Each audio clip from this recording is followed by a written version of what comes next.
What's up? All right, so dude, I had Jason Price in here. I like Annie in the Water. Hey, by the way, for the record, I love Jason. Yes. Got to give it up for what he's doing, man. Right. That's a very big commitment. Yep. And I love him as a friend, and he is putting a very large sense of conviction into what he's accomplished at that barracks, man. It's a very good thing what he's doing. Yeah, and the way you were really enthusiastic about playing out there, and I'm like, I'm ready to go. You like just listening to your live. I was like, oh man, let's go. Let's check this out. But no, I like Brewfest and Annie in the Water. I'm like, God dang, these are the biggest things out here, right? I was like, I got to check these things out. So I called Jason. I'm nervous to call him. I'm like, bro, I don't know if he's gonna want to do this. You know, I said 6 months ago, this was at my dining room table, and yeah, he gladly came on, and we got to promote it, and I'm continuously promoting it. And dude, I'm super happy that you showed up. I mean, this is pretty. Yeah, cool. well, I appreciate you guys making the time, man, because you both made time. We all made the time. Yeah. You know, but this is it's an important thing. I think it's you know, I just want as many people there, and also there is a there's a lot of different components to what this is too. You know, Jason and Pat, just for the record, they've done a lot of work to facilitate this. I mean, this is it's a thing you don't get paid for. You know what I mean? Yeah. And it's the extra amount of work and effort that you put into it. And this is also a fundraiser, which is a supplementary part of this festival for Cam Carpenter, who is a beautiful young girl who is doing as much as she can in her own pathway to take on brain cancer, and that's what we're also contributing towards. So this is a multifaceted thing, and I came from Watertown, and I've met these people, I've talked to these people, and I think what is happening, what's being built here, is something within the Madison Barracks, which is right next to the Lake Ontario area. Yeah. We have so many attributes that are so incredibly powerful, like just as landscapes, and for you to be obviously like pushing this and obviously putting blood into this and enthusiasm, it's something bigger than us, and I'm so happy to come back home with my band. Yes, we travel all over the country, but my roots are here, like I wrote these songs. I wrote Annie in the Water songs about the fact that I got my heart broken in high school in 2006. You know what I mean? And I was on this. I went to Lake Ontario and I cried, or I skateboarded along with my dog that I just buried. You know what I mean? Like these are fundamental things that are so inherent with this area, and also with Jason putting this in, and he's putting his blood in there, and Pat is too, and it's just it's one of those things where I grew up in this area, and you start to see something expand, and you can be like, shouldn't this work? You know what I mean? Yeah, and you know what I'm talking about. You came from a different part of the country, right? I felt that. Like I moved away from this area. If I could live in this area and have a national touring band with Annie in the Water. I have my cabin, I have my camp up in the St. Lawrence River, you know what I mean? And that's my own personal space. But I have a commitment to travel all over the country right now. Yeah. I'll tell you what, man, I have sledded around these areas, I've snowboarded around these areas, I've snowshoed in the deepest in these areas. Sorry if I don't know if there's like a contractual thing about swearing or anything. I mean, either way. He's got to. We can do it on the back end, but we'll edit on the back end. But like I fish these, like these are deep blood rooted parts of my culture. You know what I mean? And I think that's like why I was so I'm so happy to be on this and grateful to be on this, because I can genuinely tell that, man. And I always tell people, I'm like, it's all about your disposition. It's all about your sense of urgency. It's all about your sense of personal conviction or excitement or enthusiasm, man. And like I saw that when I saw this production that you put together, and even through the internet, because I had a couple people like refer me, and I'm like, I will talk to that guy. You know what I mean? Yeah. Well, no, it's true, man. Because you're seeing the highlights of this area, man. It's not that either, and also the thing is like I'm not trying to push my agenda. Yeah. I'm trying to acclimate to the fact that I would like my spirit that started here and went to something else to come back and highlight this area. You know what I mean? And that's all it comes around to be. And I think sometimes within this space of, Watertown and everything, there becomes a different generational thing. And I'm not trying to obviously like toot on that horn, but that's why I want to jump on here and talk about Brew New York and what Jason and Pat are trying to do. And also like what Danny and the Water are trying to do is we genuinely we all have such unique assets and gifts. And I think the water actually has a reciprocal spiritual response to different individuals, whether you're in Clayton, whether you're in Alex Bay, whether you're in, Cape Vincent, whether you're in Pillar Point, whether you're down in the mouth of it or whatever. There's something very special around here. And I think what's really important is that we can embrace this and we can say, well, how can we share our gifts, our attributes, or our sense of conviction, or our creativity, or our intellect to enhance this area, because you're dead right with that statement you said. Like, ever since I was a kid here, it's like, oh, the winter suck and everything. I was like, I can't, I've had the most beautiful days of my life with my dog going all along all these properties, and they were the most beautiful, most important days of my life, I came from a place that there ain't never a white Christmas. Just saying. Like, that's so freaking. I get tickled to death when it snows. Like, I'm like, wow, it's freaking snowing. You know what I mean? Like, I've never in my life experienced what it was like to have a white Christmas, even though we had a blizzard not too long ago. But that was pretty cool. I mean, I was like, I never in my life thought I'd have to face a blizzard. And I just thought it was the coolest thing. I'm not sick of the snow. I really don't get sick of the snow. The cold really doesn't bother me. I mean, the people, dude, the people are really, really, I mean, they're showing me all this love, man. It's just crazy. And I'm glad you touched on the water thing. I think there's something really common about being by the water. I don't know if it's some kind of way deep, primal thing that you're next to a resource or something, but everybody that I've had on this show is I've met somehow, I've communicated with somehow because of a vibe they gave me, right? Like I can't really explain what it is. Yeah. It's like I got to talk to that. Something about this guy. I don't know what it is about it, but I got to get this guy on there and communicate with him. And that's kind of what I felt with you too. No, totally. And then, I think what's so appealing is that, and like I said, I also think there's a generational opportunity that we all have, to see the world in kind of a different light, Yeah. And I think that's what was been really cool about it. I was like, oh, Caroline Chuck. I was like, this makes a lot of sense. You know what I mean? This seems like a really cool thing. So, on a wrap up, I'll tell you what, it's a pleasure to be here, and it's also I'm glad you're here. You know what I mean? I also am super grateful to be here too. I get to hang out with my family in Ogdensburg, shoot down here, and do an interview. And I was on 92.5, and I had a great time with Jason Price. Yeah. I also wanted to give a shout out. So one of the big things I want to give a shout out to is Pat and Jason with Brew York. They've done a substantial job to make that production happen and bring something good here to the area. Hey, look, I got to ask you about Annie in the Water. You asked me whatever question you would like to ask me, Caroline. Okay, so you got together with your buddy. Yes.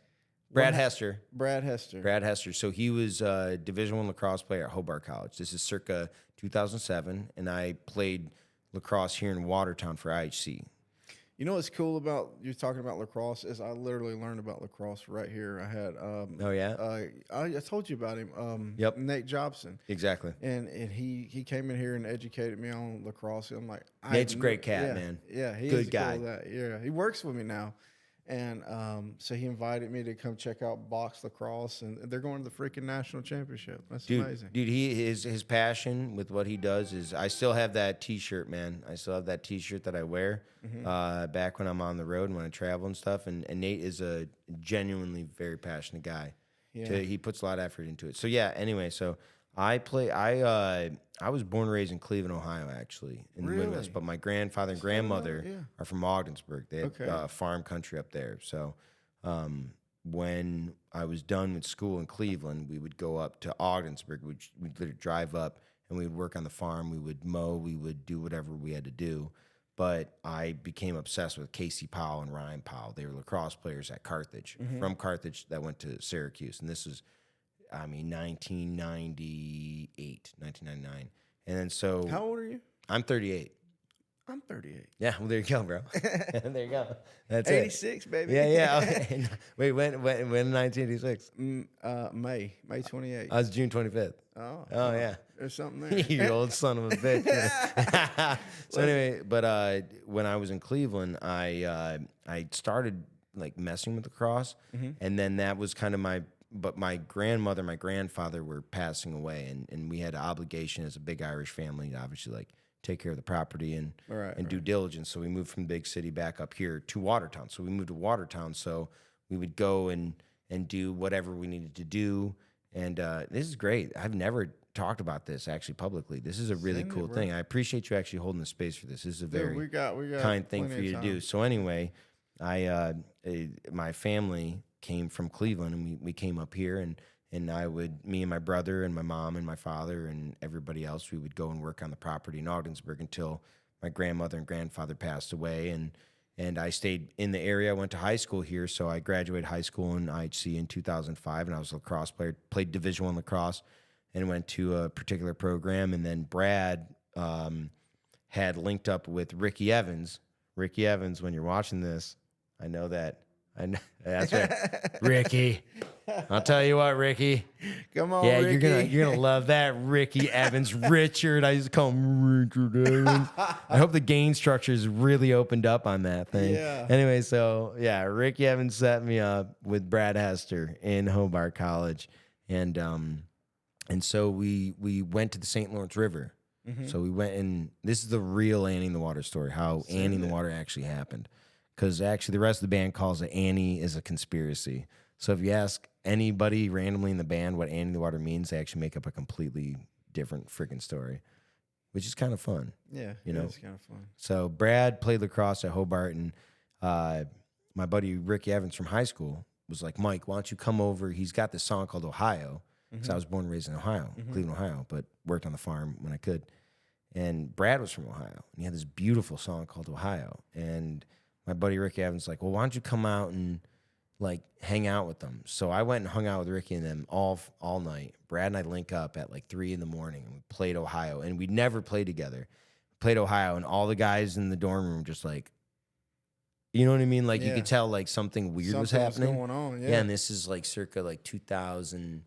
This is 2006, you know? Yeah. And you could watch it happen, you know? And so Brad and I, we're trying to figure things out anyway over the couple of years. We recorded a bunch of songs, got thousands of plays, but we had no name. Brad was like, what do you think of Annie? I go, that's sweet.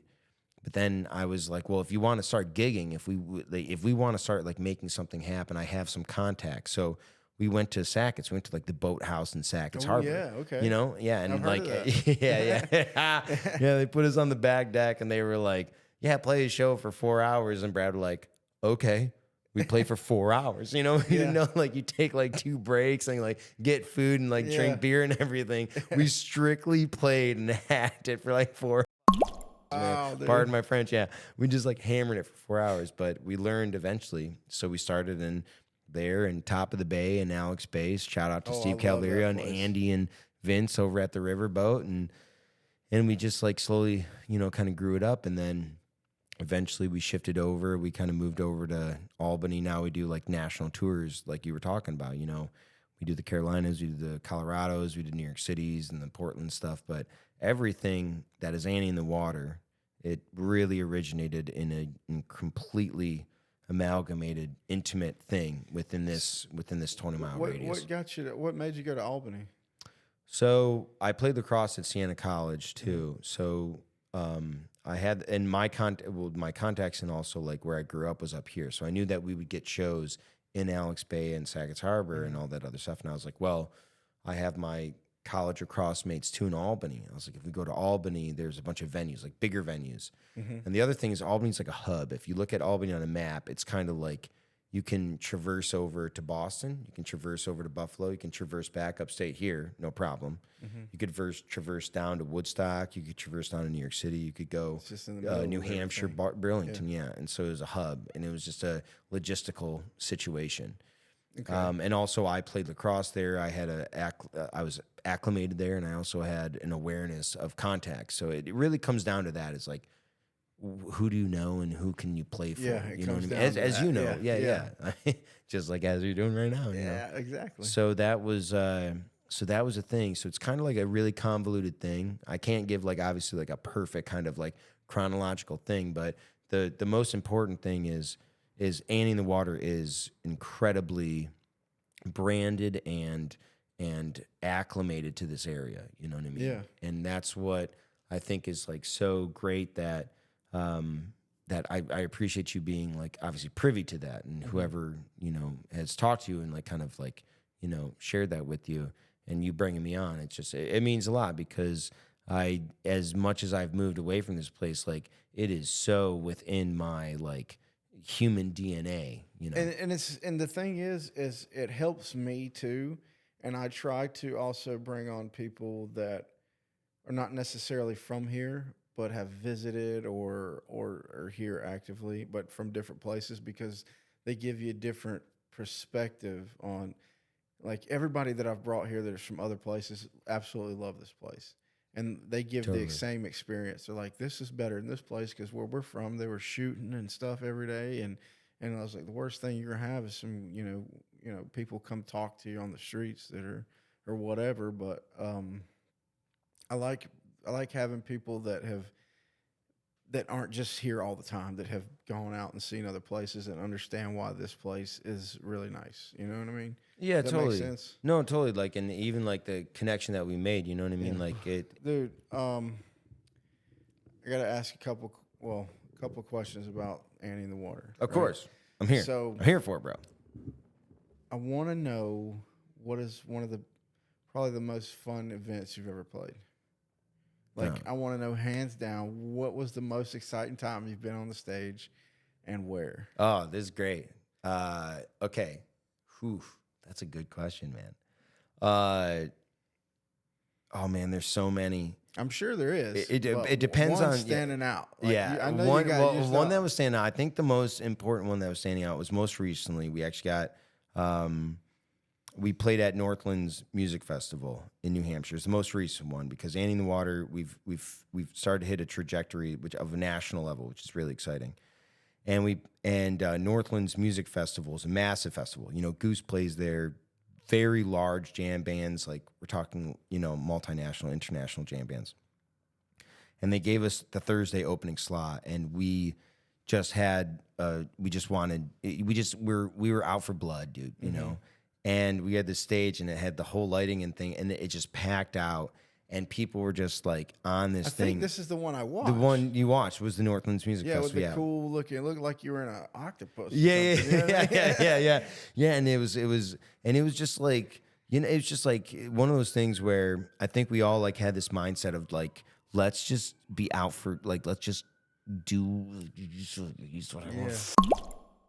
You know what I mean? Okay. And so we just smashed it. Like, when I got off the stage, like I almost passed out. I like laid down on the ground. I'm like, throw up, and I'm like sober as a bird, but Right. it was just, we smashed it 2 hours straight, highlighted thing, hundreds of people, like 1,000 people really like out there for it. And then like first thing that came up is like, Rolling Stone magazine for like an interview, and I didn't realize it, you know what I mean? But, and the next thing you know, we got a Rolling Stone like article about it, which was What? really, yeah, it was, we had a release online that we were interviewed from it, Really? Yeah, we were. Dude, that's freaking. Hey, Yeah, right after that. So that Hey. was released about a month that's ago. awesome. Yeah, and it was great, but it was like so much so fast. You know Yeah. what I mean? And it's almost like, and I would say that's like the highlight because it's like so much so fast, but at the same time it's like real time. Like the next day, I went to this Airbnb with my former partner, and the next day we like drove out, went into the high peaks of the New Hampshire mountains, and just like got pizza. You know what I mean? It was like no big deal. It was It was like Perfect at is that what it moment, it was. was like you're so in the moment. You're so in the moment that time actually doesn't exist, you know. I think that was the most recent one, but there's some that like we played actually, believe it or not, at the ballroom in Sackett's Harbor for the Eclipse weekend. Dude, it was off the charts. And like it was so intense. Where were you for the eclipse? We were in the Sackett's Harbor ballroom. Yeah. I mean, you saw the eclipse in there? I mean, what do you? No. Then Then we went. And that was the thing. So that Eclipse weekend was probably the craziest thing. Yeah. We started Saturday in Sackett's Harbor, part of the big like festival, and we played at the Sackett's Harbor Ballroom in Sackett's, and it was off the charts. It was the whole place was sold out, and people were going crazy, and it was and the sound was intense. It was like a rock club, you know, just like. And then next thing you know, like you pull out of it, and we're at the boathouse, you know, like hanging out like late night. The next day, we went to Whiteface Mountain. And that was this year. I think the biggest moments have happened this year because we went to Whiteface the next day. We literally packed up out of Sackett's, out of the hotel, drove over to Whiteface, played the show, and we had this idea to have all these lights. So when the eclipse happened, it'd be totally black, and we'd have all these lasers and lights. And we contracted them all out. We signed them up to have them happen. Yeah, on the backstage. And then right before the set happened, all the guys in the band like huddled up. We're like, no lights, no show. Like, total darkness, total silence for the eclipse. It was awesome. Yeah. Right. And like my drummer Josh and his father were able to like hug and be together. My bandmate Chris and his father were able to, you know, be together, and like everybody separating their own way. I mean, dude, I swear I'm at Thompson Park. And I've seen one before. One came in South Carolina in 2017. I didn't get to see it. Where I made it to was only partial, which is still blacked out. Dude, but dude, the huge. whole total one, dude. I mean, I didn't. It was surprisingly emotional. Yes, like I just automatically was like in awe and like about cried. It was weird. It was really emotional. Yeah, we had like it. Like I think it's all kind of like there's so many things that I could like say about like Annie and the Water shows, but it was either Brad and I or like myself and Josh or like Chris Meyer and myself and Matt on keys, or like all my band, or Brock and I having a moment at 3:00 in the morning looking up at the moon at like Alex Bay with nobody around. You know what I mean? Like there's the moments, a better or worse moment is completely non-contextual because there's inherent value within what the proximity of your friendship or your emotional kind of context was there, or even like the amount of people and the volume of it or something. Right. You know? I know what you're trying to say.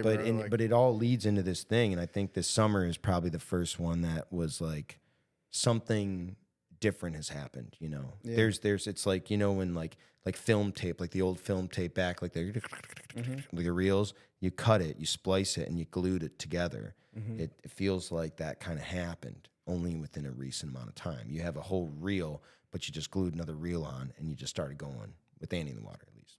You know, so these shows have a completely different context now, you know, and that's why I'm really excited about the Brew York Festival this coming Saturday, because, and even just seeing Jason and Quince in studio today, and like you guys being here and doing this production, like there's just an excitement that I just feel like inherently, like it you know what I mean, and that's really important. But you never want to put the wagon before the horse, you know. But I'm incredibly excited for this weekend. Mike, if we don't stop it here, we're gonna talk all night. I agree. Right? Yeah. Yeah. I appreciate you, man. Yeah, man. This has been great, dude. Like you said,